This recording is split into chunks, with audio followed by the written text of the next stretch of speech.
recite one page of the Holy Quran, inshallah, because this is the month of Ramadan and it is suggested to recite Quran as much as you can. You know, tadabbur of the Quran is so important. And Imam Reza alayhi salam said that if I read one page of the Quran, in contrast in relation to one verse of the Holy Quran, I would rather select that one verse with tadabbur, with contemplation and pondering on. But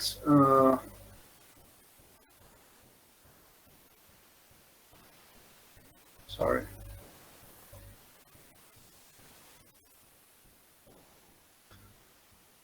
But in the month of Ramadan, the quantity is also suggested, sisters. That is why they say read and recite as much as verses you can in the month of Ramadan. It is suggested actually. So some people say quantity, some people say quality. That's not the case. Quantity and quality, both are important, okay? Sometimes people say I would rather have one room with all the equipments inside that. Somebody might say, no, I want a big house, for example, with all the quantities. Which one is better? Both of them are important, okay? So, we recite, inshallah, one page of the Holy Book. أعوذ بالله من الشيطان الرجيم بسم الله الرحمن الرحيم. If you have the Quran, you can open it on page 83, the second page of Juz 5, inshallah ta'ala. أعوذ بالله من الشيطان الرجيم بسم الله الرحمن الرحيم. الله يريد أن يتوب عليكم ويريد الذين يتبعون الشهوات أن تميلوا ميلا عظيما. يريد الله أن يخفف عنكم وخلق الإنسان ضعيفا. يا أيها الذين آمنوا لا تأكلوا أموالكم بينكم بالباطل إلا أن تكون تجارة عن تراض منكم ولا تقتلوا أنفسكم إن الله كان بكم رحيما. For those who have joined us recently, on page 83 we are. Surah An-Nisa, verse 29. Inshallah, one page we recite, and after that, we'll go to our topic. ومن يفعل ذلك عدوانا وظلما فسوف نصليه نارا وكان ذلك على الله يسيرا. إن تجتنبوا كبائر ما تنهون عنه نكفر عنكم سيئاتكم وندخلكم مدخلا كريما. ولا تتمنوا ما فضل الله به بعضكم على بعض للرجال نصيب مما اكتسبوا وللنساء نصيب مما اكتسبن واسألوا الله من فضله إن الله كان بكل شيء عليما. ولكل جعلنا موالي مما ترك الوالدان والأقربون والذين عقدت أيمانكم فآتوهم نصيبهم إن الله كان على كل شيء شهيدا. صدق الله العلي العظيم. اللهم صل على محمد وعلى محمد وعجل فرجهم. إن تجتنبوا كبائر ما تنهون عنه نكفر عنكم سيئاتكم وندخلكم مدخلا كريما. In this ayah means if. اجتنبوا means stay away and do not commit stay away and do not, if you stay away and do not commit kaba'ira, kabir. Kaba'ir means, is the plural form of kabir or kabira, kaba'ir. Kaba'ira ma tunhawna an. If you stay away from the kaba'ir, the big sins, those sins, kabir, are those sins that Allah subhanahu wa ta'ala has promised. If somebody is committing these sins, he will have punishment for that. And he says, if you stay away and do not commit the big sins, those kaba'ir, ma tunhawna an, from those you have been commanded and ordered to stay away from them, to forbid them, and they are forbidden. تنهون عنه نهي عن المنكر وأمر بالمعروف. Amr means command to do something good. Nahi means stoppage and forbidding somebody or something from doing something or something to happen. If you stop and abstain those great sins, ma tunhawna an, and you have been ordered and commanded to stay away from them and abstain from them, نكفر عنكم سيئاتكم. We have kabira and sayya. Sayya are small sins, tiny sins, trivial sins. Those sins that all the people, other than ma'soom, can commit and may commit. They are not kabira. Kabira, like, for example, shirk, kufr. These are great sins. Adultery, God forbid. And being not doing or rendering Allah's orders, like forgetting salat, not paying khums and zakat, not doing jihad when it's the time to do jihad. These are the great sins. إن تجتنبوا كبائر ما تنهون عنه نكفر عنكم سيئاتكم. We will forgive the small sins of you. وندخلكم مدخلا كريما. When they say Allah subhanahu wa ta'ala forgives his right and he's not going to punish you for his own right, this is when he is going to forget and forgive. He is going not to punish us. When the person is not going to commit great sins. Just like, imagine you're a father or a mother and the child is a good child. He's not disobeying you, he's not disrespecting you, he's not saying bad words toward you. He's all the time good, respecting the right of the father and the mother the way it must be respected. Then what happens if he's going to commit a small sin, a small crime, and he comes to you and says, "Oh Father, forgive me"? There are three aspects, okay? One is that he commits, God forbid, great crimes, is totally disrespectful towards you. Second is that he is committing not big crimes, but he is not forgiving, he's not asking for forgiveness. This is the second. The third is that he is committing not great crimes. Sorry, just a moment, please.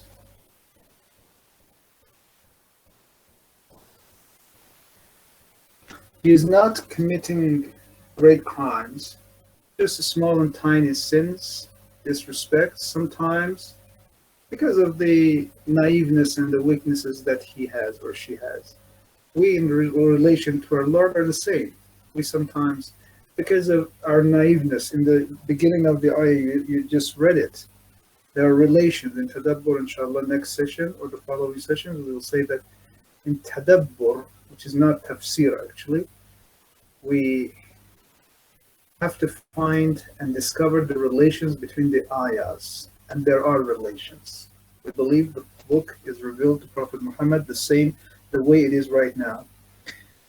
In خُلِقَ الْإِنسَانُ ضَعِيفًا, man is created ضعيف, weak, naive.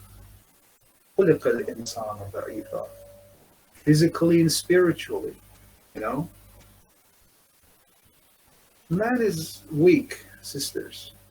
Then if somebody is going to make a mistake, not a big mistake, a small mistake, then what happens?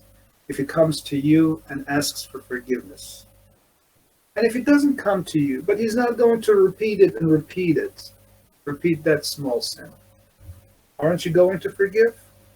You will go. You will forgive. You are going to forgive. This is the same about Allah subhanahu wa ta'ala. He says, just stay away from big mistakes. Do not commit small mistakes repeatedly, day by day, so it becomes a big sin.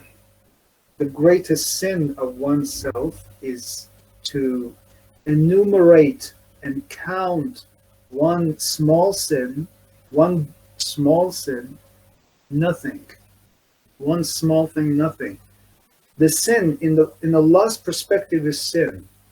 The way that we are in relation to our children, to our clerks and staff, we cannot tolerate small sins even.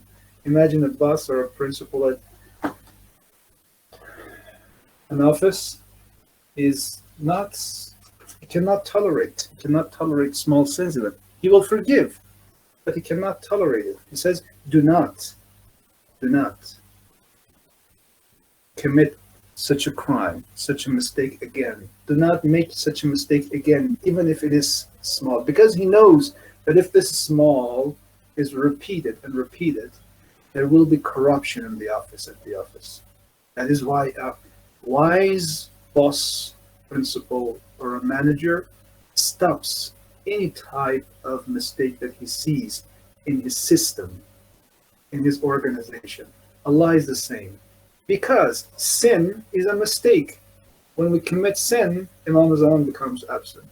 When we commit sin, our life becomes disturbed. The people around us are disturbed. So the sin is a mistake in the creation. Inshallah, in one session, I will explain the meaning of sin, inshallah ta'ala. Say salawat ala Muhammad wa ala Muhammad. Just a moment, please. All right. We move forward to our main topic. Sorry for not preparing the text. I was working. I was really busy and I could not prepare it completely, but prepared some part of that, and I will just share it with you right now to see that I was actually preparing. This is it. I wish you see that. See, sisters? The page is prepared.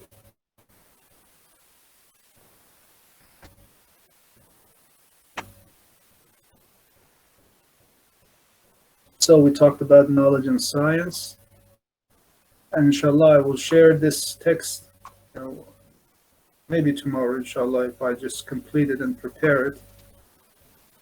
I'd rather I prepare those parts that are necessary for you, and those main parts.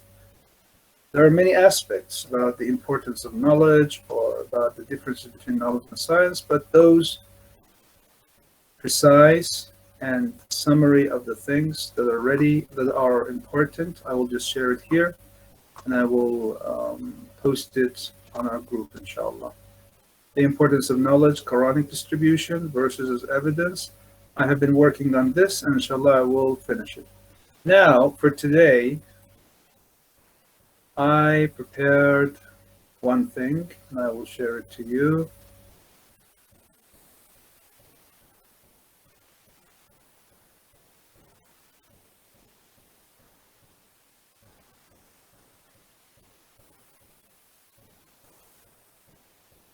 Okay. You have the page?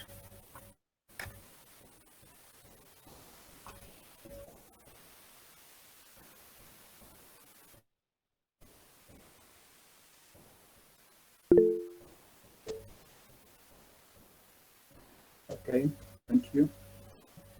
So, this page is going to be given today. I really ask you to listen carefully to this today's lesson because it can change your life if you pay attention carefully. Uh, in the goals and the aims of philosophy and Kalaam, which is one part of the Islamic knowledge, uh, that is the most important part of that. And I will, unfortunately, it is not paid the due attention, the attention that must be given, and philosophy and Kalam must have and deserve to be having such an attention.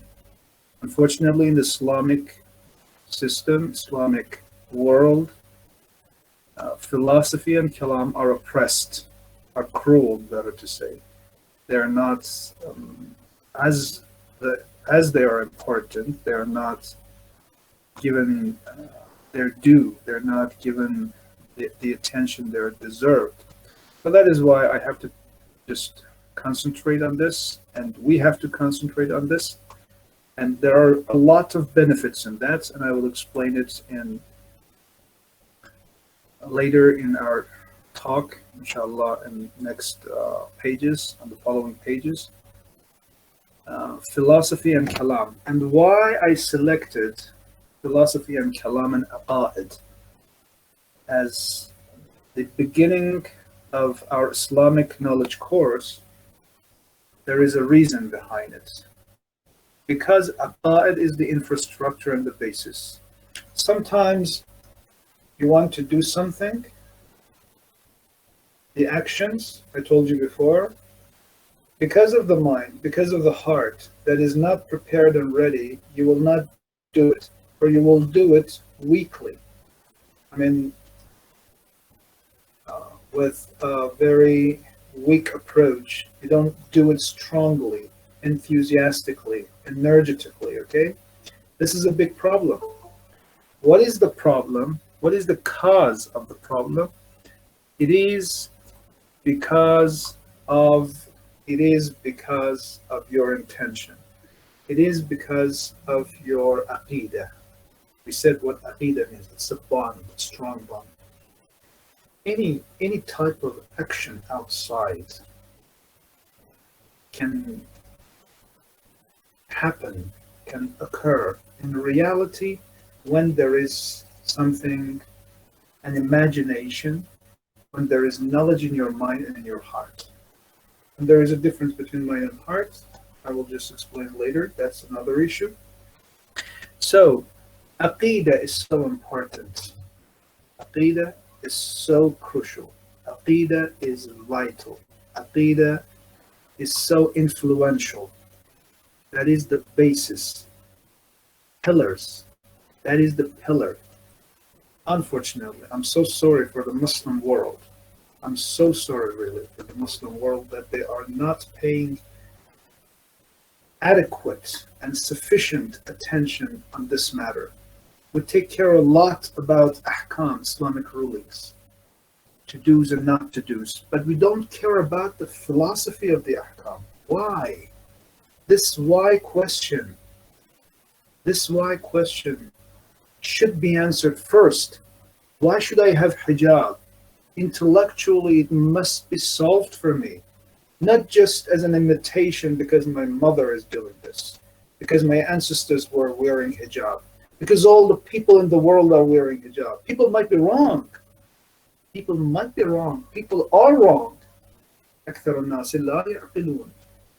Quran says most of the people do not understand, do not have intellects. They don't care. How many people in your community are wearing good hijab? In India, in Pakistan, in Western world, even Muslims. How many percent of them are wearing the proper hijab? They don't understand. They don't really know. Why? Because the philosophy of hijab is not solved for them. That is the philosophy. Philosophy means question mark. Philosophy means I need to answer. I need to ask an answer. I need to have the answer for my questions. Why and why and why and why? People, this is a desire. This is an instinct from your heart. I want to know, why should I have this? Why should I believe in God? Is there a God in this world or not? Why should I say prayer like this, like that? Why should I say Arabic? These questions are totally natural, sisters. I humbly ask you, if you have children, do not undermine their questions. Try to solve their questions, answer to their questions. Do not make a world of domination, just like a king, just like a boss who tells to his clerk, do this and do not ask anything. You just get your money at the end of the month. That's enough for you. And that's all for you. No. You have to train. Train needs Q&A, asking and answering. That is done by philosophy and Kalaam. Let's go. Philosophy, I just explained it so fast to you.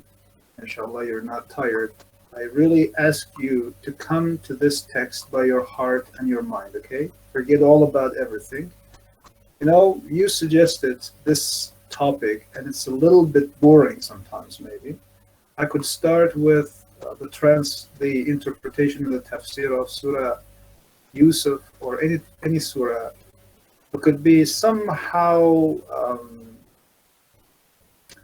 how can I say, exciting, interesting, because there was a story there, and the history of Prophet Yusuf was just told there. These are somehow principles and basics for what is happening in Surah Yusuf, okay?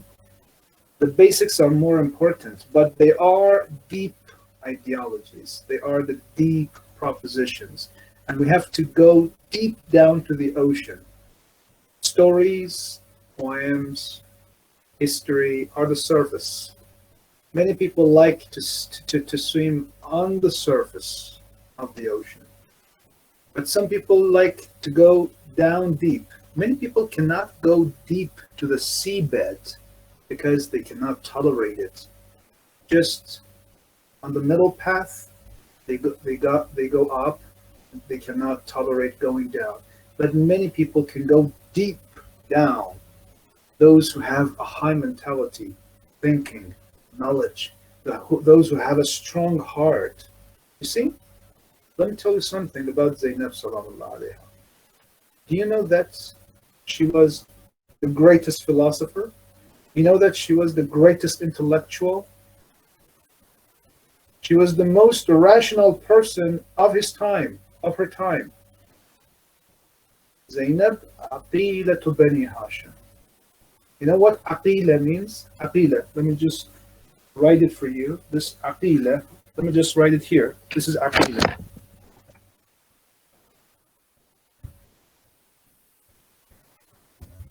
Look at this. Look at this word, Aqila. Write it here, like this one. Aqila.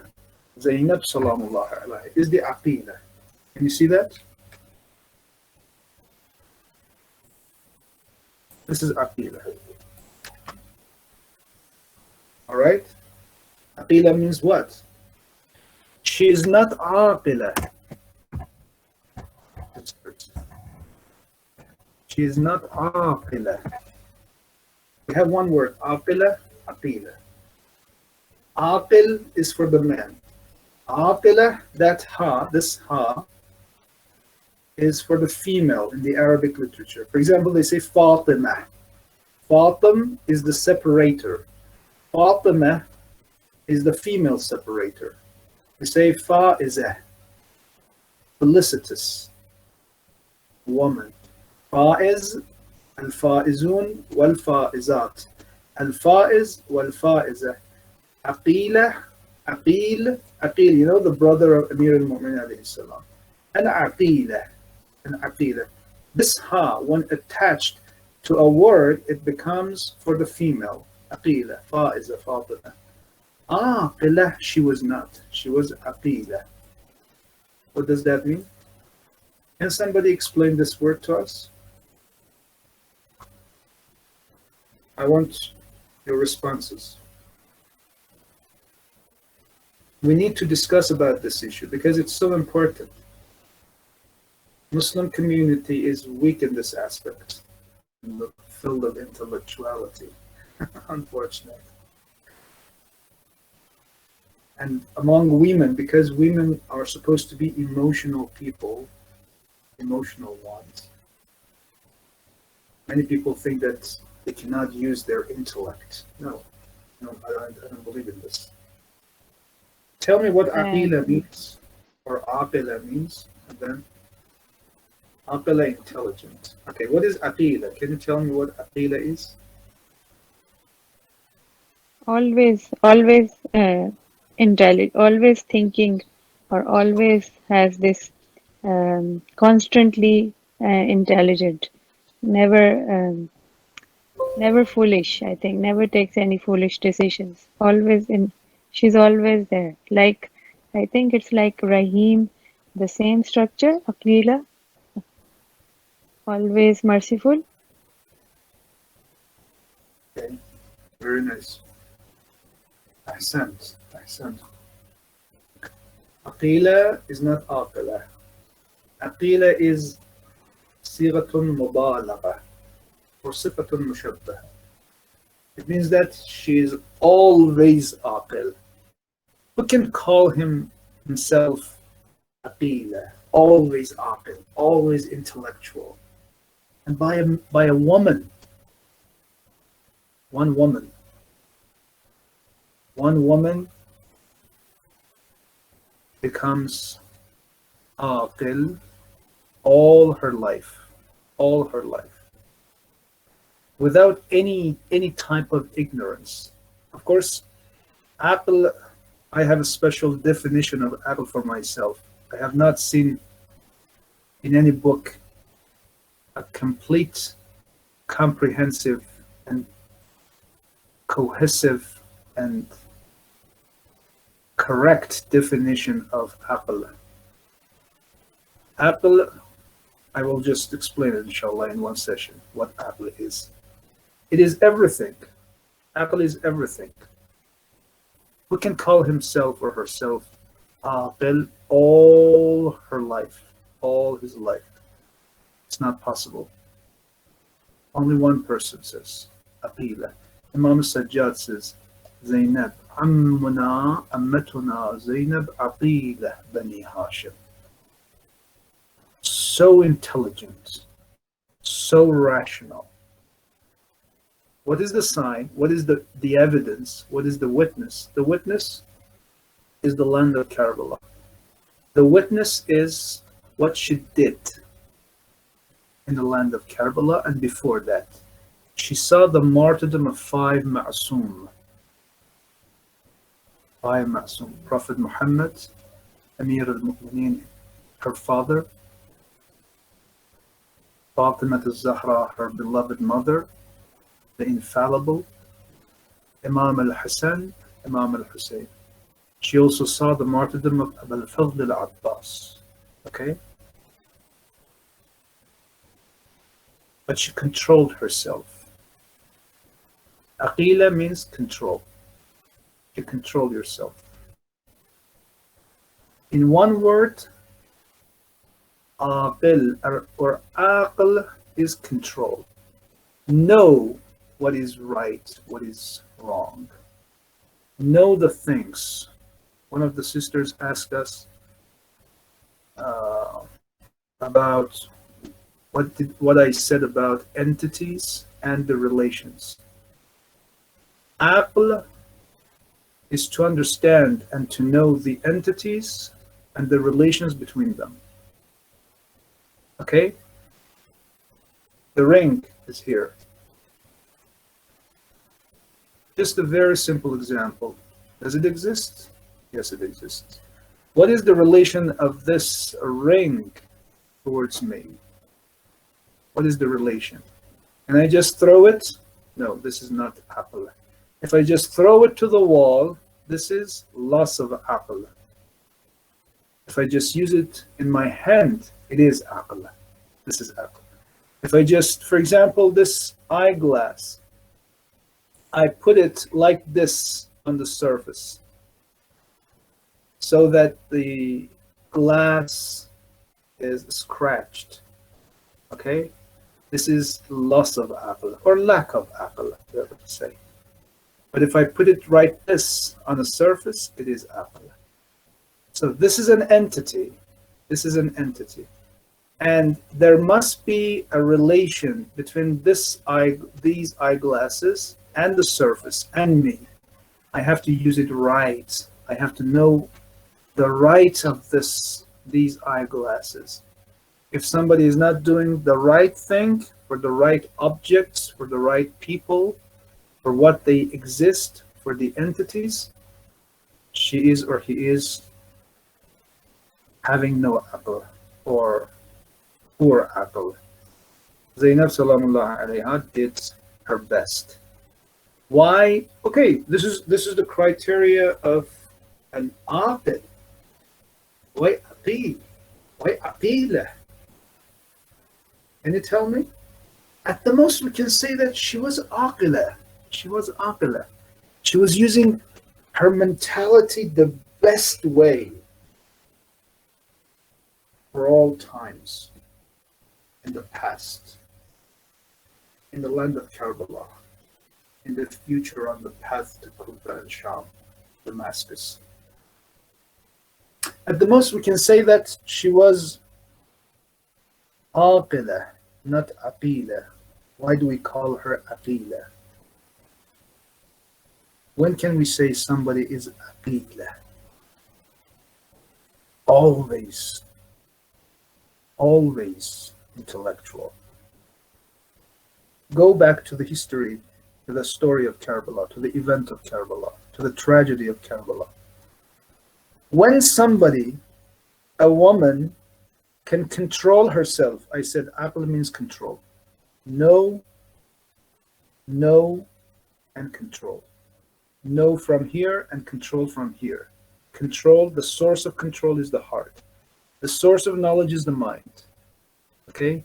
Know it and then control it. When somebody knows something and when somebody controls herself completely, in the worst situation of all the worlds, all the times, all the periods and eras from the beginning of creation to the last. If somebody can control herself like this, in the worst situation, can't you conclude that she or he can control herself, can know and control herself, in other times, in less harsher times? Can't he? Of course he can. Of course you can. When you can control the crisis, the harshest times, the harshest events and occurrences and happenings, for sure you can control those situations which are not critical. That is why Zainab is aqila. Zainab is aqila. You cannot call her aqila. You have to call her aqila. because she knew and she controlled herself in the harshest times, the harshest event of the time. Let's go back to our topic. So, you see how important aql is? And what is the relation between philosophy and aql? I want you to answer this question, okay? This is for the next session. Think about it, please, for tomorrow. What is the relation between aql, or the intellect, and philosophy? This is for the next session. Please write this question and just give me an answer. I want one paragraph from you, okay? Please think, for God's sake, think. There is not any thought, there would be no purity. There would be no good conclusion. This question for the next session, inshallah. Philosophy, in one word, it means philo, friendly. Sophia means knowledge. Okay? Knowledge it is. So philosophy means somebody who loves knowledge. This is the lexical definition. Philosophy, idiomatic definition. We have philosophy means knowledge. Philosophy is a Western word, means knowledge, means hikmah, wisdom, wisdom. So, previously in the past, there were two types of knowledges. Sisters, this is so important. I just repeat this because I want you to understand how important this is. You hear these words anywhere else, nowhere else. Please pay attention, okay? And you selected this one, and I want you to be with this ideology. Knowledge. Philosophy means knowledge. What is more important than knowledge? Nothing. Nothing. Why? Because knowledge is either theory or theoretical or practical. Theoretical knowledge is starting at the pinnacle, at the top of this mountain, theology, mathematics, and physics. This is the highest philosophy, theology. This is the middle philosophy. This is the minor philosophy, which is the physics, chemistry, for example. All types of knowledge are gathered in this one. Theoretical knowledge, theology, mathematics, and physics. This is another classification and categorization of the knowledges that I gave you on our first session, okay? I myself believe in this category. This is much better. In this category, all knowledges lie. Even the physics, which is the fourth category of the knowledges that I just dedicated. That's another part, that's another type of classification, but this one is much better, this classification. Also, we have practical knowledge. Housekeeping, tadbirul manzil. They say tadbirul manzil. To know how to control your life. To know how to control and manage your life in the family. Housekeeping. You see, previously in Western world, in Greece, at the time of Aristotle, Plato, and Socrates, housekeeping was known as one type of knowledge. Those women who think that housekeeping is not a big deal, and we had such questions, if you remember, in our group, Q&A group, many sisters asked, oh, this is the only right for a woman to work in the house and upbring children? And these types of questions that the modern world has spread and propagated. This is just a propaganda. But previously, in the ancient Greece, and even in Islam, housekeeping is so important.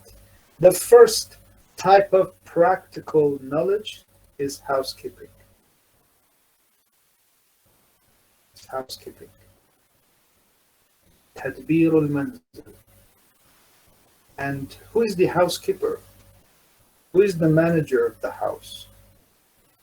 Who is staying in the house for a longer time, and the children are in his or her hands, and so on and so forth? The wife, the mother. It's so important. Another one, civil policy. You see, civil policy, siyasatul mudun, means a political job. Being a politician, know how to manage the community and the society. Okay? Civil policy. It is neighbor to housekeeping. It is adjacent of housekeeping. It is next to housekeeping. Why do you want to be a politician, but you don't want to be a housekeeper? Why? Theoretically, it's totally right. Maybe more important. They are at the same level, at the most. At the most, for somebody who is a pessimistic person, we say they are the same level. I myself believe housekeeping is much better because the politicians are upright inside the house. The greatest politician, Aristotle, was trained and upright by a good woman. But at the most, if somebody is not believing in this, at the most we can say they are the same level because they are both next to each other. They are somehow similar to each other. One is the starting point. Housekeeping is the starting point inside the house. Civil policy is the end point. So how is it that you want to be a politician? Many women are now fighting for becoming a politician in the Western community. They fight. They build campaigns. They do propagations and propaganda, but they do not want to be housekeepers. You see, it's totally irrational, I think illogical. If somebody believes that this is so inferior than this one. No. And the last one is ethics. In practical term, philosophy here. Practical philosophy means ethics. So, what do you think about this one, this diagram, this classification? Can you name something that is not in philosophy? Can you name something that is not lie in knowledge and wisdom? Never. Definition of Islamic philosophy. So this is about philosophy, and we have Islamic philosophy. Sisters, again I tell you, I'm telling you one important issue about Islamic knowledge, okay? By my explanation, I'm sure that you know and understand the importance of this case. Okay.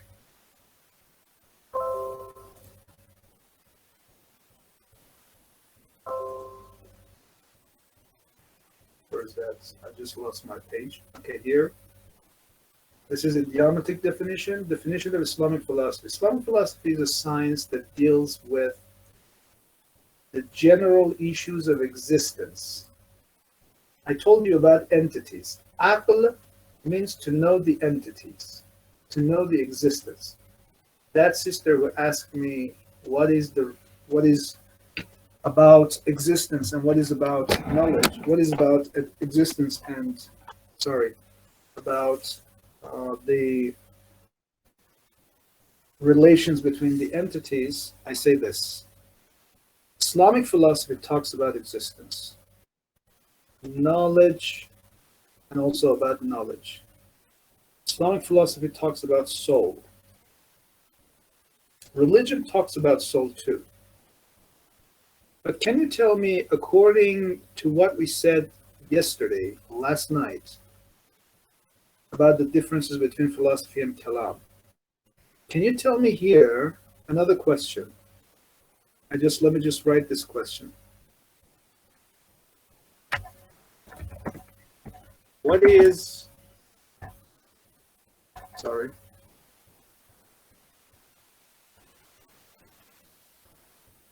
soul?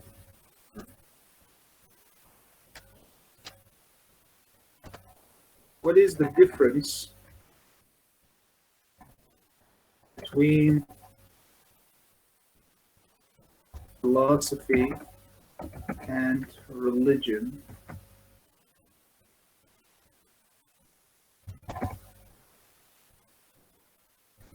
in terms of knowing the soul? Can you give me an answer for this? If you can't, tell me right now. If not, this question is added to the previous question. What is the relation between aql and philosophy? What is the relation between, what is the difference between philosophy and religion in terms of knowing the soul? Here. Let this question remain in your mind, okay? After I finish this article explaining to you, I want the answer for this. Religion, we have the propositions in religion. Allah subhanahu wa ta'ala says to the people, يَسْأَلُونَكَ عَنِ الرُّوحِ. People will ask you about ruh. They ask you about ruh, which is the soul. قُلِ الرُّوحُ مِنْ أَمْرِ رَبِّي. Tell them that the soul is one of the affairs of my Lord. But does that mean that we should not speak about soul and ghosts, for example? Okay, after explaining this text, you will have a big eager, and you will become enthusiastic towards knowing the soul. It is possible to know the soul. It is possible to know the nafs. Nafs means soul. Western philosophy.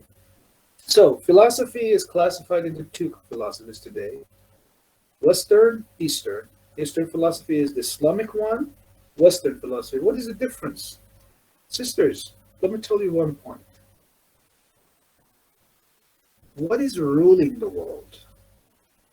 Who are the real rulers of the world? In the background, not in the foreground. In the foreground is Trump. In the foreground is Hillary Clinton, is Barack Obama, is, I don't know, Hitler of his time. Okay? But what is the background? What is in the background? In the background, the philosophers are ruling the world. Hume, Kant, Descartes, Aristotle, Plato, in the Western community, in the Western world. Because Noam Chomsky, right now, is a philosopher. Many politicians are the followers of Noam Chomsky in thoughts. Many politicians in Iran, I don't want to name them, many great politicians are the followers of great thinkers, great philosophers, because they themselves have no thoughts to publish. They must have been injected by thoughts by somebody else. And who is the thought injector? A philosopher.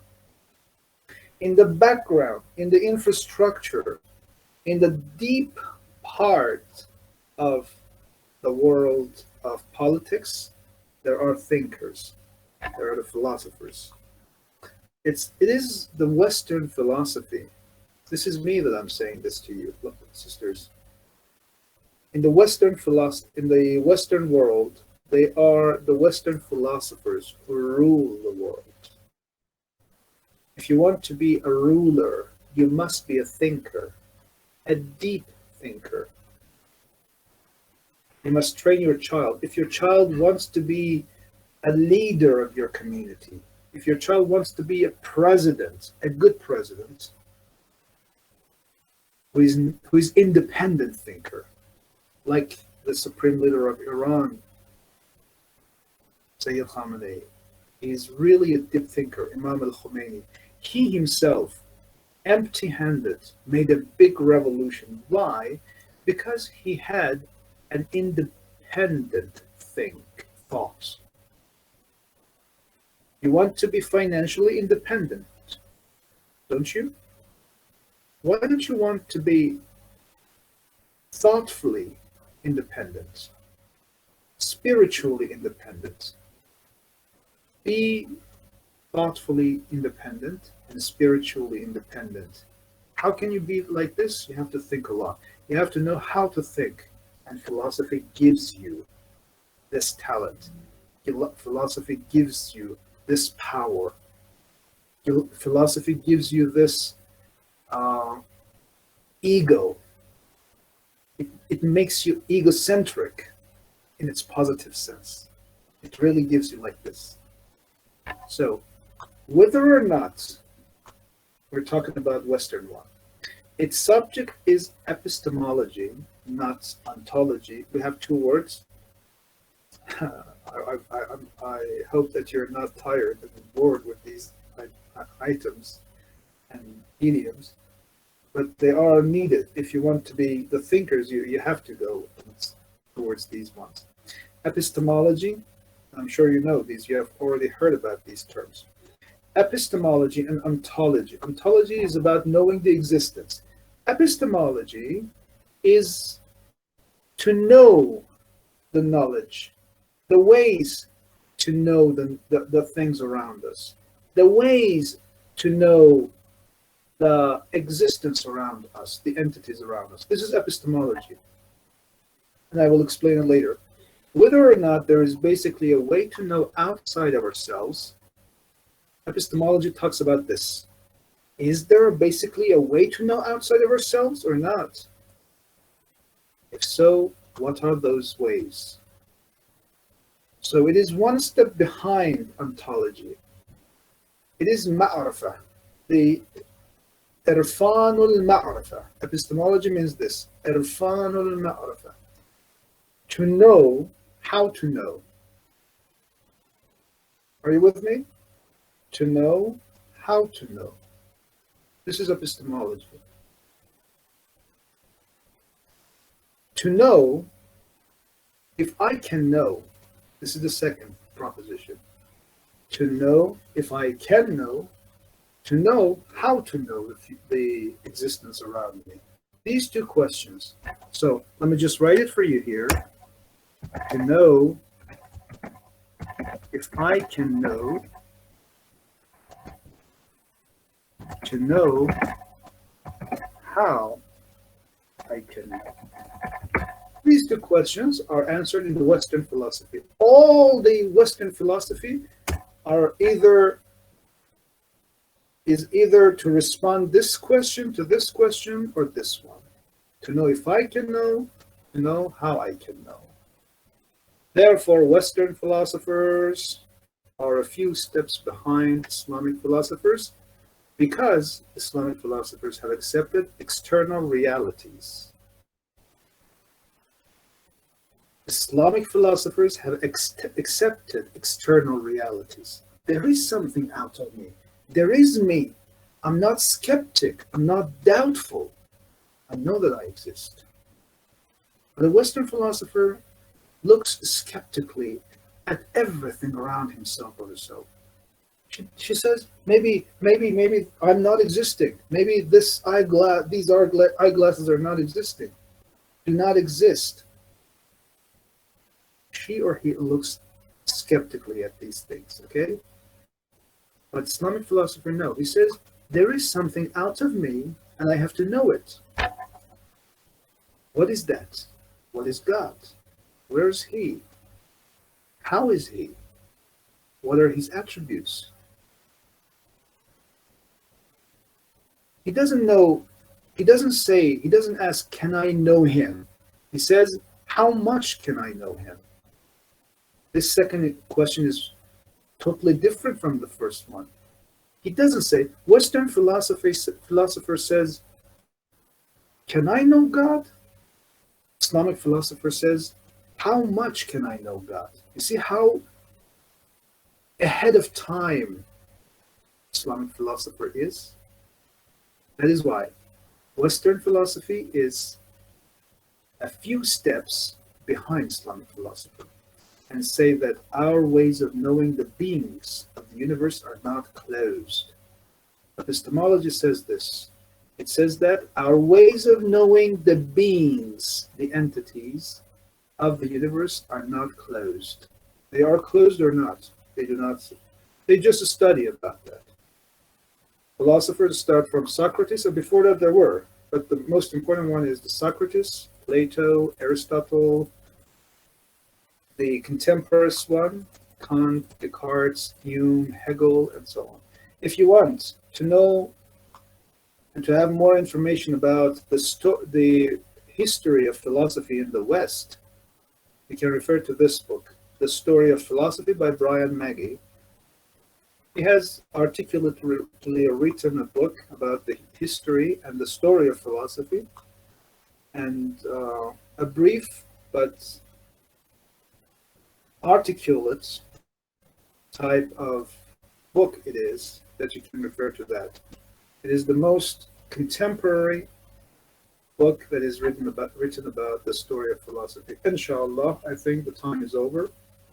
And for the continuation of our talks next session, we will move to schools of Islamic philosophy, inshallah ta'ala. Thank you. This item and this session, the topic of this session, philosophy, Kalaam and Aqa'id.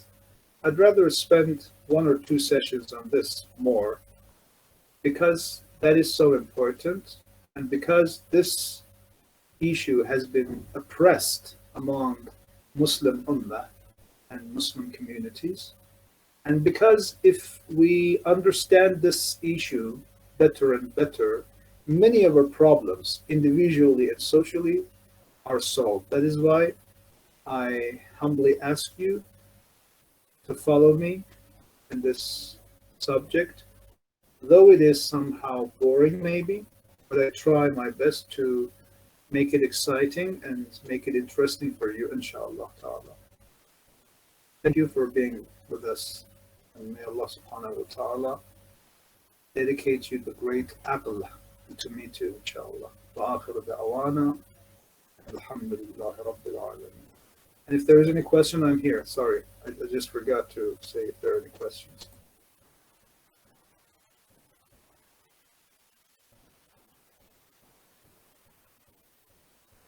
Thank you, Sister Zainab, for your kindness. Alhamdulillah. I need your feedbacks, okay? If it is somehow boring or something, just tell me so I can change the subject. But I don't look at the desires of the people. I basically, when I speak, I look at what they need. I look at the requirements of people and societies and communities. And if you just follow and cooperate with me, I will be with you, inshallah. Thank you. Okay, thank you. May Allah bless you. Fi amanillah.